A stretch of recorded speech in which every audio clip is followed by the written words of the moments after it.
where the Chinese premier and the Sri Lankan president has co-witnessed, and subsequently even those has been reversed, like the port city. So the investors, foreign investors, really fear Sri Lankan legislation. How when one of the most powerful leaders like the Chinese premier, the president Xi Jinping, witnessed the signing of the port city, and the following time the government comes and say, no, we can't give you this. So that is the impact and the way investors look at Sri Lanka. Nothing. From what I gather in terms of the specific project that you mentioned,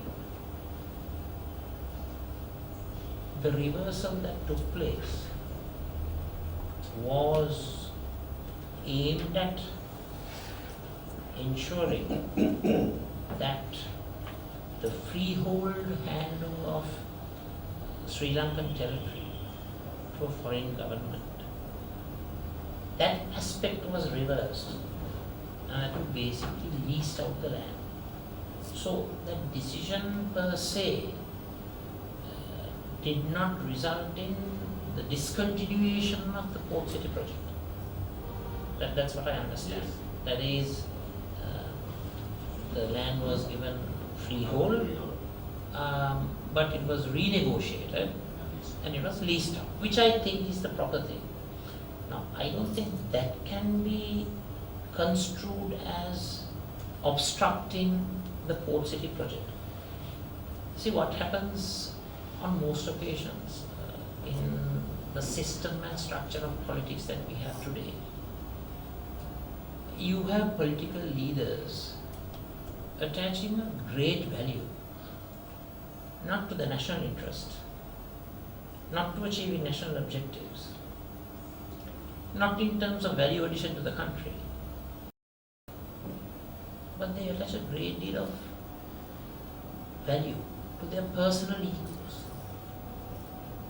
So they may, on certain occasions, discontinue policies which are very valuable to the country, which are very much needed, but for some personal egotistical tendency, they may be having a very inferiority complex by the fact that your political opponent initiated this project, and basically try to neutralize and nullify that project and showcase to the country that it's a project that is of no value. Not because they did a proper evaluation of the project or an analysis of the returns, but personal egotistical tendencies. A factory investment that took place in Kalutara during our time period. And the project was totally lambasted by our opponents. But what you have today? What you have today is the project being concluded, and you have the political higher-ups in this present government unashamedly being escorted with glory and fanfare, and lo and behold, they go and cut the magical ribbon and inaugurate the project. So, that's the type of hypocritical and cynical politics that we have today.